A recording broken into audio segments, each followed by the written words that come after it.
Nah ini penting ya, Al-Jumar ini dibaca ya untuk mematikan semua masalah ketakutan kita baca Al-Jumar ya. Ini bukan ijazah, ini firman Allah. Jadi prakteknya harus paham surat itu, prakteknya termasuk bisa jadi doa.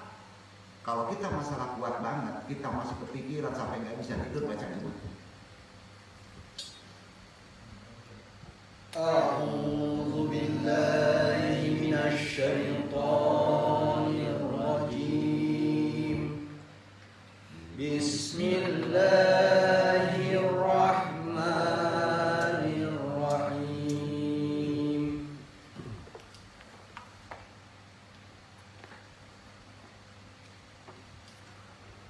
Allahu yata'awaffa. Surat 39 ayat 42.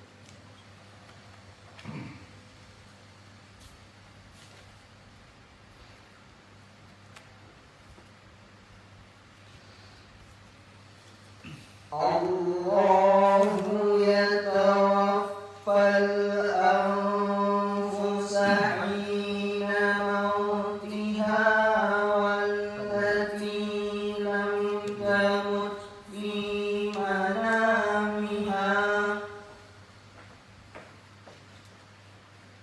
fayumsiku allati qada 'alaiha al-mauta wa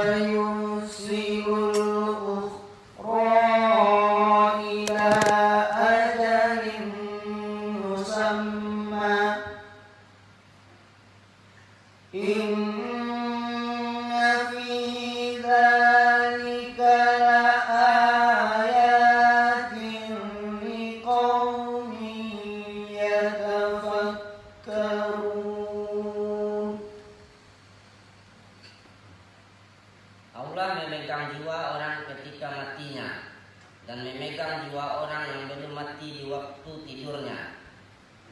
Maka dia tahanlah jiwa orang yang telah dia tetapkan kematiannya, dan dia melepaskan jiwa yang lain sampai waktu yang ditentukan.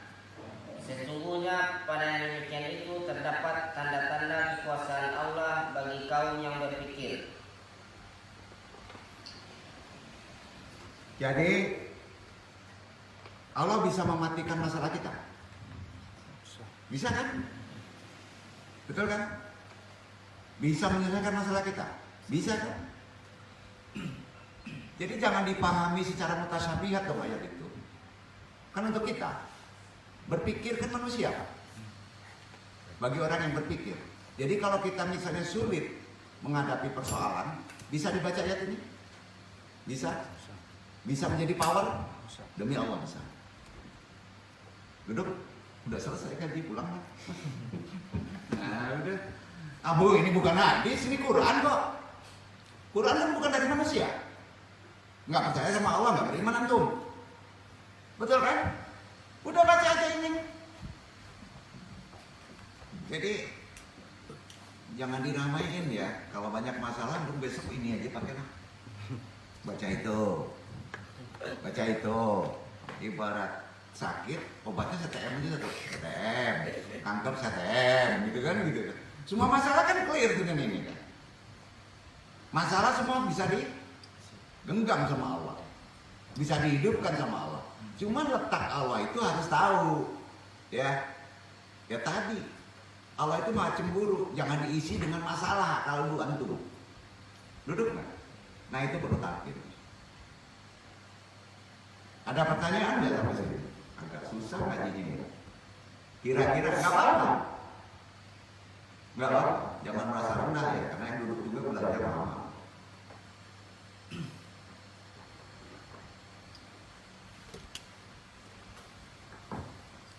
Jadi yang bangunkan, menidurkan, bahkan mematikan, bahkan menyelesaikan masalah, bahkan menghidupkan masalah kita atau Allah.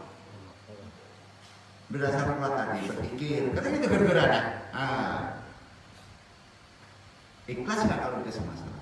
Kunci kalau kita kasih cobaan. Ya. Tawakal itu ikhtiar itu ilmu. Hadapi. Jangan lari. Hadapi. Kalau antum ikhlas ini karena Allah sayang sama antum, bukan karena ajar, maka antum selesai masalah. Itu motivasinya. Duduk ya. Itu benar itu. Ya.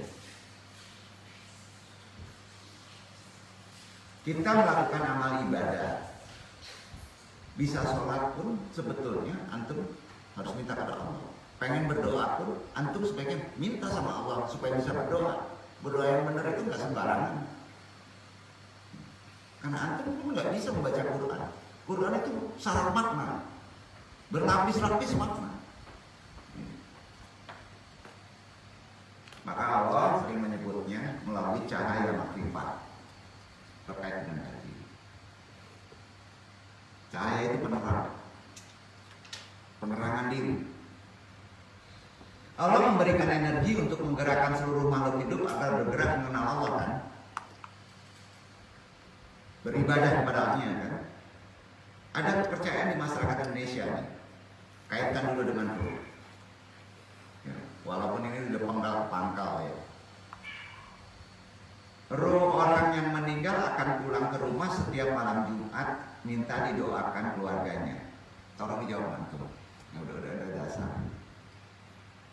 Benar atau enggak? Ayo. Ya, jangan antum aja lah, antum nggak tahu tuh. Ini jawab.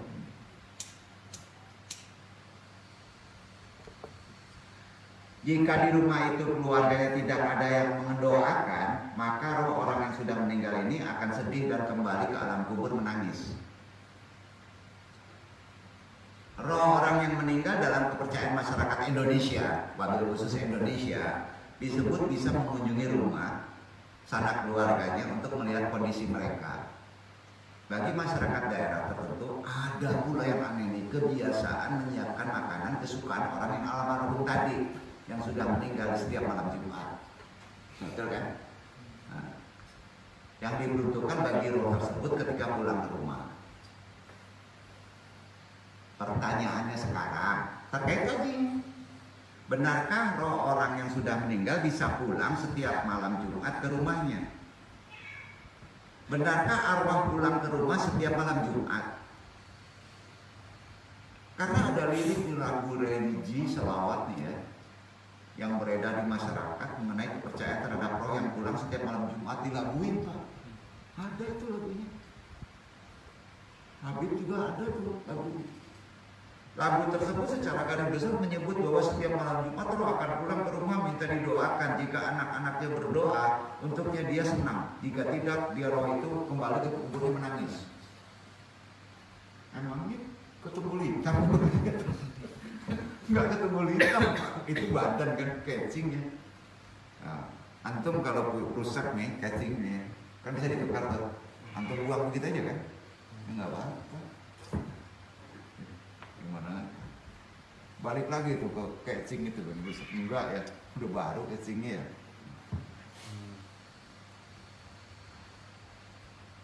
Benar nggak nih? Roh orang yang sudah meninggal bisa pulang setiap malam Jumat. Ada lirik lagu. Apa yang menjadi kepercayaan masyarakat saat ini? Jawaban ya, tidak benar. Itu dulu, tidak benar. Yang 100 hari, 200 hari itu bukan begitu. Anda pernah sebut korin kan? Pernah sebut korin kan? Bukan roh. Tiap satu orang ada pendamping, itu yang bilang. Cuekin aja. Kalau antum melihat ngapain nulurin, lalu cari tempat lirik gitu. Gitu aja. Jadi ritualnya banyak salah. Orang menganggap roh bukan.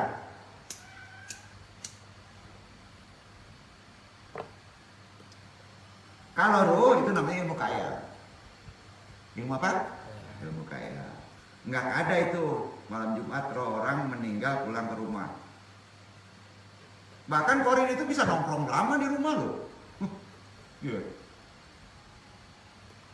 Nah takutnya kan dihubungkan dengan tahlil. Tahlil malam Jumat. Yeah. Yang anehnya kepercayaan menaruh makanan kesukaan bagi orang yang sudah meninggal di malam Jumat itu udah syirik. Syirik ya. Dalam ajaran Islam, Rasulullah tidak pernah mengajarkan hal itu ya, itu aja ya, nggak perlu bahas ya.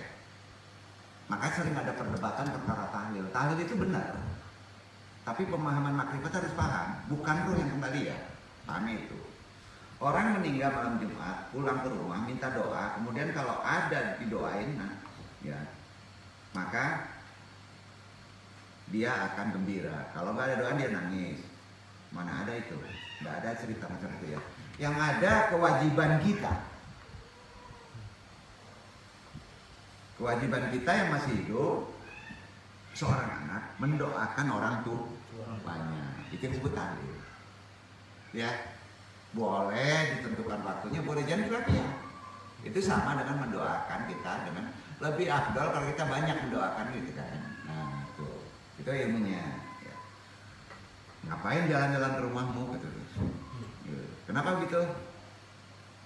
Jadi banyak nih kontaminasi kita nih. Ini ya, cerita masalah ajaran Islam itu dikarang oleh penghayal ya, kebanyakan gitu. Hati-hati kita menangkapnya. Dan cerita-cerita macam itu biasanya dikaitkan dengan roh orang yang gentayangan. Nggak ada roh gentayangan, Pak. Juga tidak ada dasarnya yang sesuai dengan petunjuk Rasulullah ya. Jadi Rasulullah SAW, orang yang sudah meninggal dunia, dia punya urusannya sendiri di alam barzah. Punya urusannya sendiri di alam barzah. Ya. Bahkan lebih besar dari dunia urusan. Kalau gembira dapat teras surga di alam barzah, ngapain mikirin dunia? Gue udah seneng kok. Ya. Kalau siksa, ngapain mikirin kita? Gue digebugin kok. Logika. Ya, sudah. Kepercayaan yang ada di dalam masyarakat saat ini terkait roh orang yang meninggal akan pulang ke rumah Jumat adalah cerita yang disampaikan dari mulut ke mulut ya. Bukan diambil dari mulut para ulama. Bukan diambil dari buku-buku yang kitab-kitabnya terpercaya. Itu hanya khayalan, pendongeng, kemudian diambil oleh seseorang. Jadi dibolehkan kita tahlil, tapi niatnya hanya kewajiban kita sebagai anak mendoakan orang tua. Itu aja poinnya. Dan itu ada hadisnya. Yang pasti roh orang yang sudah meninggal punya urusannya dengan amalnya sendiri. Bahwa punya urusan dengan dunia lain nanti dengan amal bapak sendiri. Kalau dia orang baik, dia akan mendapatkan kenikmatan di alam barzah atau di alam kubur. Bahasa mudanya alam kubur deh, walaupun sebenarnya nggak tepat gitu. Kalau dia punya amalan jelek, dia juga berurusan dengan amalnya di alam barzah. Jadi ngapain jalan-jalannya? Ya, betul kan?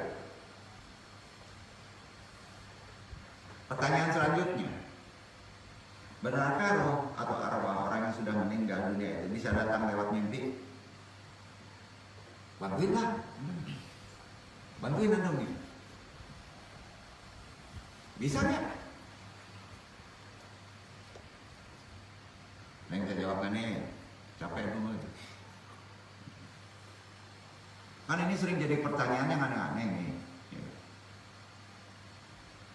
Karena sering kali bermimpi bertemu dengan orang yang sudah meninggal dunia, apakah roh atau arwahnya bisa datang lewat mimpi? Bahkan ketika bertemu dalam mimpi, orang yang sudah meninggal dunia sering berwasiat atau memberi kabar. Lalu yang menjadi pertanyaan, apakah roh arwah orang yang sudah meninggal dunia bisa datang lewat mimpi? Apakah roh atau arwah orang yang sudah meninggal dunia bisa datang lewat mimpi? Ulang ya. Roh atau orang yang sudah meninggal dunia bisa bertemu, bisa berwasiat ya, kepada keluarga yang masih hidup hanya lewat mimpi. Benar itu? Ayo, nggak percaya? Kakek kita bisa datang. Mau nggak nih ngasih kabar? Kalau kakek punya utang, lunasin. Wasiatnya gitu. Banyak kejadian loh. Antum bisa datang itu. Iya. Nah, itu namanya ajaran. Talqin ajaran. Ngasih tahu, bisa kelihatan di buku antum. Kacau nanti. Ayo, nggak percaya? Tapi bukan dalam keadaan jaga. Kalau dalam keadaan sadar itu korin. Dalam keadaan tidur. Ya. Hal ini kan sudah dijelaskan di Al-Quran Al-Jumat ayat 42 tadi jadi baca. Para ahli tafsir bedahan Al-Jumat tadi itu sesungguhnya para roh atau arwah itu ada dalam genggaman Allah, kan itu ada dalam genggaman Allah dalam dua kondisi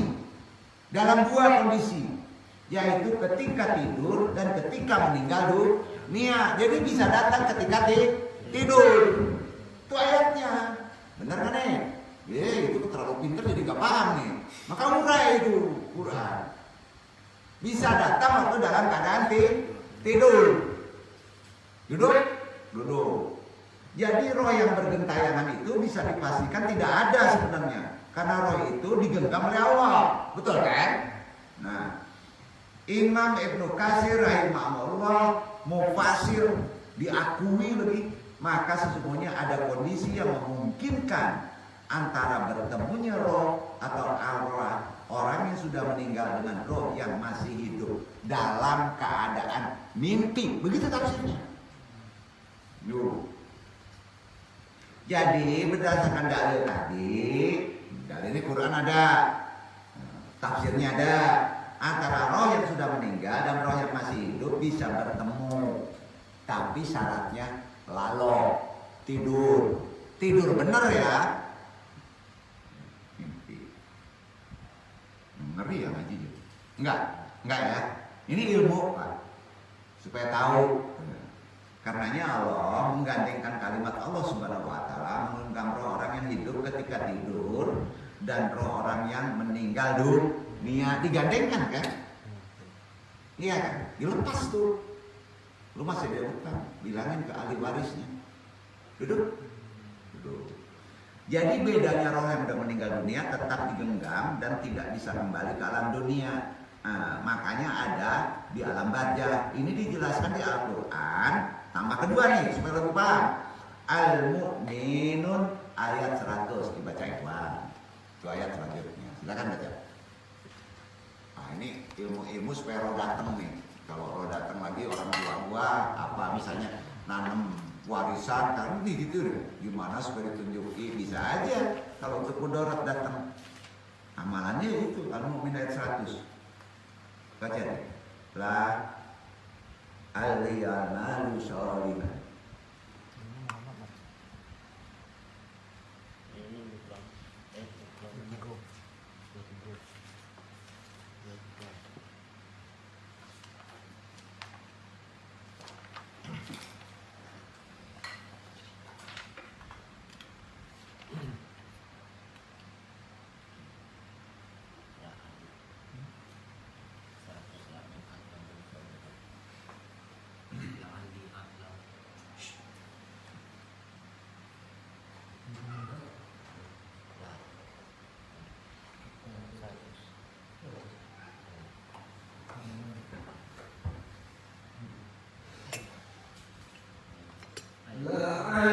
لعلي أعمل صالحا فيما تركت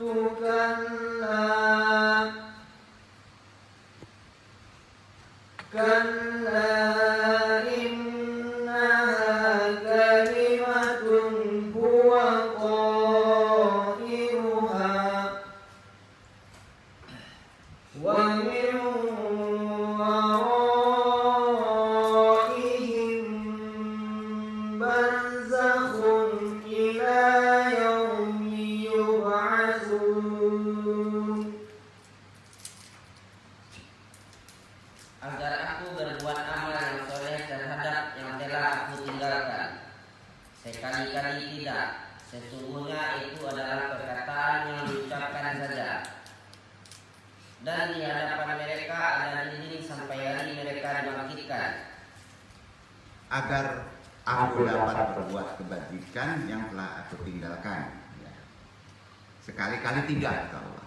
Sesungguhnya itu adalah dalil yang diucapkan saja. Dan di hadapan mereka ada barzah sampai pada hari mereka dibangkitkan.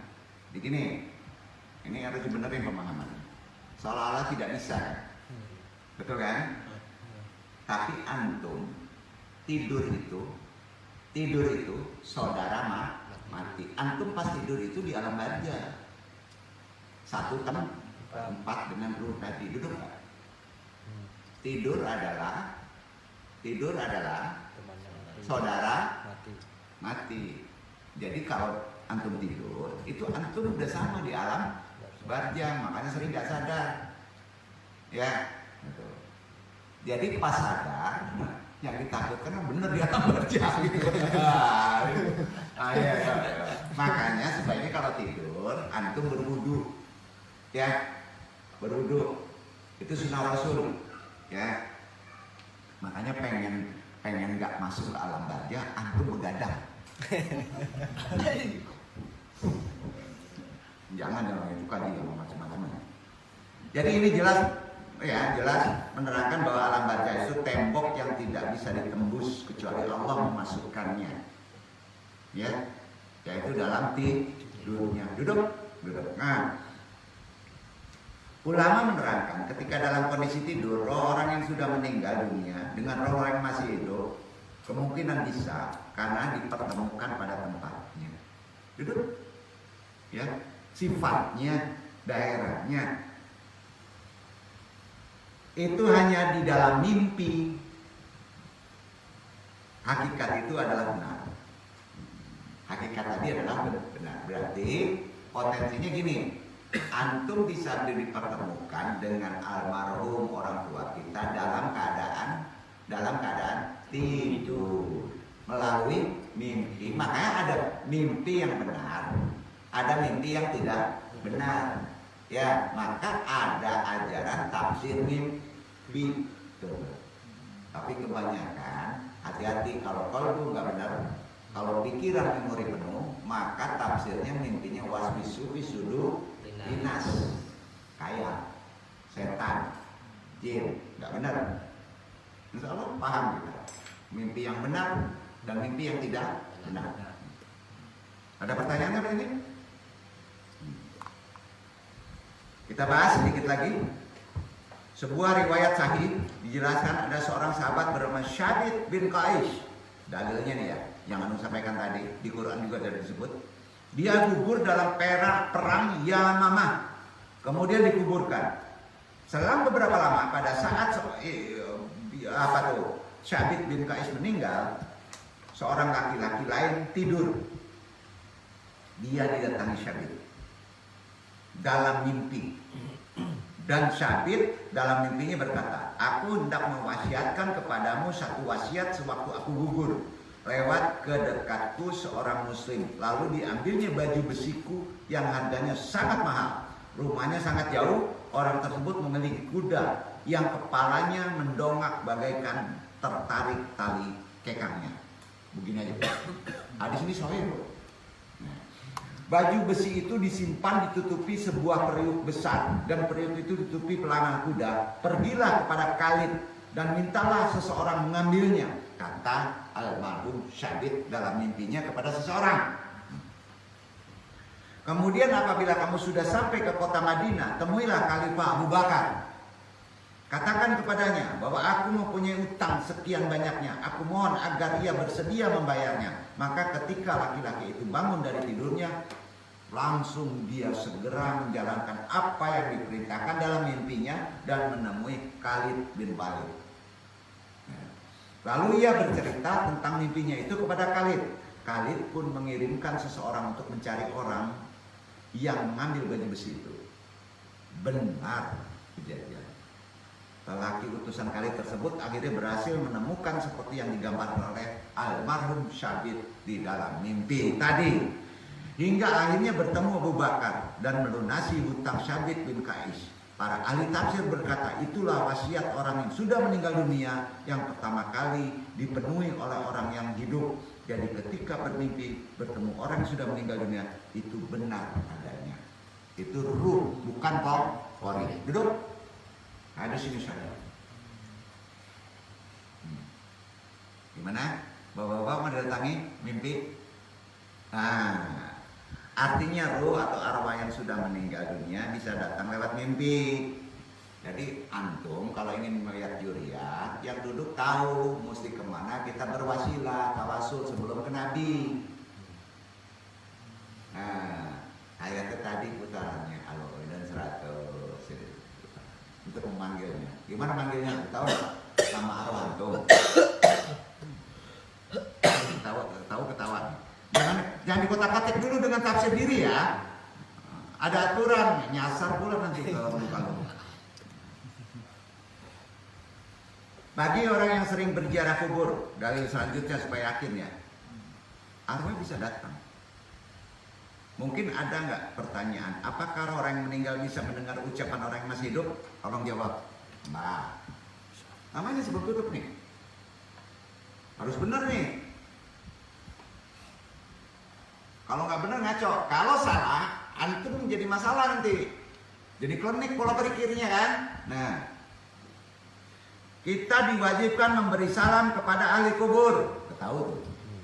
Wajib hukumnya tuh. Kalau antum ke kuburan jarang masuk bulan puasa, assalamualaikum ya ahli kubur. Harus tuh. Ketika hendak masuk area pemakaman, kita pun dianjurkan untuk mendoakan orang yang sudah meninggal agar diringankan siksa kubur dan diberi keselamatan. Itu kata Nabi. Ya. Tapi apakah orang yang sudah meninggal bisa mendengarkan kita berdoa? Ada yang bisa jawab? Nah, gitu ya. Atau kita memberi salam saat seseorang meninggal dunia, jasad akan dikubur dan ruh akan menuju ke alam barzah. Orang yang meninggal dunia terputuslah semuanya dengan kehidupan dunia, kan gitu logikanya. Kecuali amal jariah dan doa orang yang soleh. Namun banyak yang mempertanyakan, apakah roh bisa mendengar percakapan, ucapan yang disampaikan oleh orang yang masih hidup? Yakini bahwa ruh bisa mendengar ucapan orang yang masih hidup, walaupun yang mati itu kafir. Bisa mendengar kita ngomong. Jadi bapak-bapak hati-hati kalam. Bisa didengar oleh almarhum saudara-saudara kita. Makanya dalam torekot jangan jelekkan orang yang sudah meninggal. Duduk nggak? Jangan jelek. Yang lahir aja nggak boleh, yang meninggal aja nggak boleh, apalagi yang lahir. Tuh. Masalah orang meninggal bisa mendengar percakapan orang yang masih hidup, semua jumhur ulama sepakat. Walaupun banyak sebagian kecil yang tidak sepakat. Sebagian besar jumhur ulama baik torekot syariat mendengar jawabnya. Karenanya Nabi pernah menyeru saat perang Badar kepada pasukannya yang sudah meninggal, disebutkan nama satu persatu, hadis tuh sebut. Makanya kan sering ngomong makhluk ruhaniyun, bisa saja dia mendengar ngaji, wallahu alam. Makanya besok kalau antum jadi taklim atau menjadi ustadz, jadi murid, jangan ke yang hidup aja. Yang mati sebut aja, bila perlu yang udah meninggal sebut. Ketawain mah orang nanti ya. Banyak hadis sahih menjelaskan mengenai roh orang yang meninggal. Ya, bisa mendengar ucapan orang yang masih bernyawa. Orang meninggal dunia mendengar omongan. Bahkan dalam hadis, waktu ada orang mau kubur, dia akan mendengar terompak kaki yang berjalan, mendengar semuanya. Betul kan? Itu hadis tuh. Bapak-bapak ngantar kuburan kakek kita, bapak kita, kedengaran kaki kita, mendengar. Orang yang masih hidup dengan roh orang yang meninggal akan berada di tempat yang berbeda memang, tapi Allah mengendalikan pendengaran. Bahkan ada titik dengan Tuhan yang tinggi, makomat yang tertinggi dalam konteks rohani, waktu dia kehidupannya dia bisa melihat. Tapi yang jelek-jelek biasanya hanya mendengar, tidak bisa melihat. Ketika seorang meninggal dunia, jasadnya akan dikuburkan sementara ruhnya menuju alam barzah. Alam barzah itu beda dengan dunia. Sampai Imam Malik mengatakan mereka itu punya ruh mutlak. Di alam barzah itu ruhnya mutlak. Tidak terikat materi. Ya. Jadi berdasarkan hadis, orang yang telah meninggal bukan hanya bisa mendengar ucapan orang yang masih hidup, tapi juga bisa melihat secara luas. Kalau itu makomatnya sudah naik ke dia tadi. Bi asma. Artinya bisa melihat dengan cara undang-undang di alam barzah. Undang-undang melihat di alam barzah bisa melihat Amerika, Jepang, Las Vegas gitu aja lah bahasanya ya. Itu undang-undangnya. Nggak percaya mati langsung. Tapi soleh ya. Gitu. Cuma cara pandangnya bukan cara pandang syahwat. Poin. Banyak sekali ulama melihat ulama lainnya dengan cara pandang syahwat. Maka jadi masalah. Nah, catat aja. Coba antum dalam melihat cara pandang, jangan gunakan cara pandang syahwat. Udah paham ya? Nah, cara pandang kolbu deh. Kesimpulannya, bahwasanya roh bisa mendengar, juga melihat yang masih hidup benar. Untuk membersihkan roh, kita tidak ada jalan lain kecuali dengan cara metode penyucian rohani. Ya. Sayangnya metodenya harus dengan jalan tasawuf yang disebut torekot tajkiyatun nufus. Sayangnya itu. Ya. Ada 10 metode jalan amalan ini. Pertama, aib orang yang maksiat adalah putus asa dari rahmat Allah. Sedangkan aibnya orang-orang yang taat adalah terlalu percaya diri kepada Allah, yaitu merasa sok suci. Itu bahaya juga. Semua orang, bahkan ulama, kiai, apalagi orang awam, memiliki potensi untuk terpapar maksiat setiap hari. Walaupun itu ulama sekalipun. Hanya saja dibandingkan dengan orang awam, ulama atau kiai remnya juga kuat dan mengetahui cara bertaubat. Itu aja perbedaannya. Kedua, riyadoh, mujahadah terberat bagi seorang murid santri adalah menghilangkan syak. Antum itu dalam kajian ini yang paling berat menghilangkan syak. Syak itu keraguan, suudzon kepada guru. Sampai kepada guru. Oh nggak benar nih, ini kan manusia juga guru, jangan suudzon dulu. Itu adab. Ketiga, setiap kali seorang hamba berdosa maka di kolbunya ada noktah saudah, noda hitam. Padahal setiap hari terutama dari pandangan kita berkali-kali terpapar maksiat, maka tidak heran apabila saat zikrullah tidak bisa mengena ke dalam kolbu. Mental. Terkait alam. Tidak kena ke kolbu. Karena nuktah tadi akibat di luar. Terpapar maksiat, maka tidak heran apabila saat zikrullah tidak bisa mengena ke kolbu. Ya, tidak bisa masuk. Itu perlu takin. Sebab dosanya berkarat. Bagaimana mau tajalli kepada Allah jika sering maksiat? Zikir, mabuk, main perempuan, gimana mau tajalli? Nah, logika. Maka ahamil muhimah, yang paling penting di antara yang penting adalah islah nafs. Yaitu memperbaiki nafs dengan cara taubat. Maka ada talqin taubat. Ya. Misalnya dengan membaca istighfar 100 kali, kalau guru suruh ikuti. Ya, umpama saya dulu istighfar, udah diciutkan aja. Anu ngajarin udah 1000 tuh istighfar. Saya dulu istighfar selesai. Anu suruh 100, 1000, oh udah. Ini ada ilmunya nih. Dengan saya dulu istighfar sama 100. Saya dulu istighfar aja. Salah itu. Kalau menyuruh begitu ikuti gitu. Ya. Seseorang yang sudah meninggal tobat, maka ia sudah masuk ke dalam jalamah. Seorang yang sudah meninggal tobat, maka ia sudah masuk dalam jalamah. Ya, arti kata, seorang yang tidak mau mengerti tobat, maka jalamah masih kedoliman dalam hidupnya. Kalau orang itu nggak mau tobat dalam hidupnya, walaupun dia merasa benar, walaupun tidak merasa melakukan perbuatan, tidak melakukan tobat, tetap dia lama sudah melakukan jolim.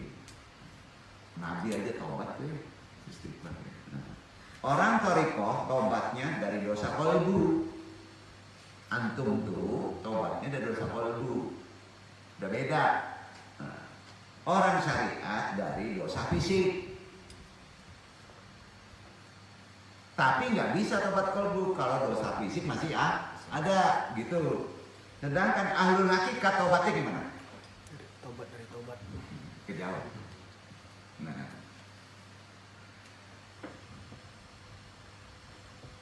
dari su'ul adab. Dari apa? Su'ul adab. Su'ujon kepada Allah. Nggak boleh berprasangka baik pada Allah. Su'ul adab itu namanya. Su'ujon kepada Allah itu udah syirik bagi ahlul hakikat. Gitu ya. Ketika Nabi Adam alaihissalam memakan buah kuldi, gimana pikiran itu? Nabi loh. Bukan berarti dia mudah ditipu iblis, bro. Gimana ada ulama disebut gampang ditipu iblis? Atau karena bujuk rayu perempuan yang disebut Hawa? Bukan. Beda pola pikir kita. Tapi karena Nabi Adam alaihissalam menghormati asma Allah, tahu? Maka dia ikuti. Apa sebab? Diucapkan iblis. Dia hanya menghormati asma Allah. Keempat, usul itu kalau udah nyampe artinya tidak ada rasanya. Ayo, saya udah usul rasanya begini, salah kaji itu. Usul itu nggak ada rasanya. Sebab rasa itu untuk lupus. Nah, betul kan? Rasa itu apa sih, Pak? Nafsu. Nafsu ya. Makan. Untuk nafsu nggak bisa. Usul itu terasa oleh nafsu, nggak masuk akal. Makanya dipahami. Untuk lu tidak ada rasa, tetapi ada kenangan. Apa Pak? Usul itu pasti ada kenangan. Gimana ya ngomongnya? Kenangan tuh gimana ya? Nggak hilang-hilang tuh kenangan. Waduh, waktu dengan si antum, kepikiran terus, gitu. Ya. Kenangan liko, ma'an Nabi Sallallahu Alaihi Wasallam. Kenangan bertemu Nabi, walaupun kita nggak bertemu secara jauh. Nggak ada dirasa. Jadi kalau nggak dirasa ya masih nufus. Bijauki keren ketika ya, hilang bijauki. Nah, kalau sudah liko, mana nih? Hanya tunggu waktu sebentar aja. Liko sama Allah. Sampai ke Allah. Liko Nabi dulu, baru sampai ke Allah. Jadi metode tercepat usul sampai kepada Allah adalah sholawat. Allahumma sholli ala sayyidina Muhammadin Nabi Umi wala alihi washabihi wasallim. Tanpa itu nggak sampai usul kepada Allah. Jadi usulnya itu adalah liko ma'an Nabi, baru bisa sampai liko ma'allah. Kan gampang tuh. Sholawat. Apapun rekodnya pasti ada sholawat. Ya. Kelima, Nabi SAW tidak mengkhawatirkan umatnya akan berbuat syirik. Nggak pernah. Syekh Al-Aham, Juriyah Rasul dari jalur Syekh Abdul Qadir Jailani mengatakan sambil bersumpah atas nama Allah bahwa beliau tidak pernah melihat peziarah muslim yang menyembah kubur sehingga syirik kecuali orang-orang ahli kebatinan. Adapun yang Nabi SAW khawatirkan terhadap umatnya adalah sampai akhir zaman ittibaul hawa. Apa itu? Mengikuti hawa nafsu. Itu aja. Ya. Dan tulul amal, panjang angan-angan. Jadi Pak, jangan ikuti hawa nafsu, kurangi. Jangan panjang Angan-angan. Hawa yang berarti keinginan negatif atau rendah terbagi menjadi dua, bahimiyah dan sibaiyah. Hawa itu terbagi dua, bahimiyah dan sibaiyah. Di antaranya sifat bahimiyah adalah makan, minum, seks, tidur, maleh. Sedangkan sifat sibaiyah antara lain galak, marah, benci, dengki, sombong. Ya. Sedangkan yang dimaksud dengan tulul amal yaitu semua keinginan yang tidak ada ikhtiarnya. Mungkin simsalabim itu tulul amal. Misalnya ingin umroh tetapi tidak pernah menabung, ngaco. Iya. Ingin mengatamkan tahfidz Al-Quran tetapi tidak pernah mencari guru, bisa. Ingin usul tapi tidak pernah mencari guru mursyid, bisa. Nah, betul, bisa. Ingin selesai masalah tapi nggak mau sholat, bisa. Nah, itulah. Ya. Keenam, di dalam marahnya ulama ada nur, cahaya. Anu nggak ambil lagi ya. Ulama bisa marah, tapi marahnya ada nur. Apalagi mursyid, tatapan mata bisa tajam dari seorang guru mursyid, bisa tajam, walaupun tidak kelihatan tajamnya. Saat menjawab pertanyaan itu membuat tubuh seorang langsung kepanasan. Yeah. Ini tubuh api katanya, enggak. Dan biasanya esoknya jatuh sakit, enggak percaya. Tiap kali menggigil wajah guru mursyidnya, nongol tuh, penuh dengan nur muncul. Membersihkan nar. Itu maksudnya. Jangan negatif thinking gitu ya. Karena dalam tubuhnya harus digitukan hingga ia bertobat dari dosa kesalahannya. 7. Setiap kali hendak wirid, kegiatan apapun seperti ceramah, mengajar dan sebagainya, hendaknya bersyahadat terlebih dahulu agar usul. 8. Abu Yazid Al-Bustami setiap hari bolak-balik ke alam Jabarut sebanyak 70 kali naik ke angkasa. Benar itu. Sehingga beliau tiap hari memiliki wirid baru. Duduk. Aneh bahasanya enggak ya? Terserah lah mau pusing. Demikianlah juga Imam Sajali, Syekh Abdul Qadir Jailani, Syekh Bahaudin Aqsabani. Oleh karena itu bacaan wiridnya banyak macamnya. Dan itulah metodologi keilmuan para wali. Sekarang ini banyak rahasia sihir yang awalnya dirahasiakan seharusnya dibuka supaya benar. Kecuali masih beberapa sedikit ya masih ditutupin ya. Sudah banyak kitab-kitab yang menerangkan sihir tersebut karangan oleh wali yang hidup di era sekarang sudah ada. Tinggal bagaimana kita mempelajarinya, terutama mempersiapkan diri riyadhah, mujahadah dan semacam agar bisa menyerap ilmu-ilmu tersebut. 9, ini 10. Bintang 9 mau tahu nggak? Itu tuh lambang NU. Nah, buka ya. Itu kan berasal dari Nabi Khidir. Jadi bintang 9 tersebut adalah makna rahasianya gini. Yakinlah Nahdlatul Ulama itu guru-gurunya dulu murid Nabi Khidir. Gitu aja. Terbuka 10. Ijazah agar saat sholat tidak diganggu iblis. Insya Allah. Dan ijazah keduanya bisa mendapatkan orang yang bertengkar. Dan ijazah Haikal Al-Ma'arif, Hafalul Ma'arif, peta-peta makrifatullah, isi-isinya semua ada. 4 ini akan dibahas nanti di hari Rabu. Berbagai syahadat alam semesta terkumpul di dalamnya terkait dengan kaji sekarang. Itulah yang udah mesti sampaikan, mudah-mudahan ya. Jadi sholatlah kamu cukup untuk mengingatku, jangan minta surga dan lain-lain ya.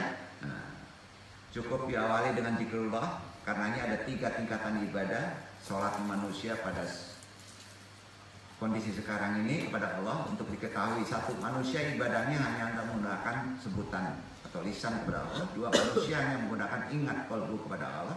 Dan 3, manusia mengenal, mengingatku, menyebut Allah dengan ruhnya sampai lupa akan qalbunya. Terakhir 3 itulah tingkatan cahaya makrifat yang paling besar. Merenung kita, sampai di mana kita sholat. Mudah-mudahan bermanfaat. Semua kaitannya kepada usulnya, awalnya, ujungnya juga ke sholat. Sampai di mana tingkatan ibadah kita, terutama sholat kita. Mudah-mudahan kita handallahu wa iyyakum ajmain. Assalamualaikum warahmatullahi wabarakatuh.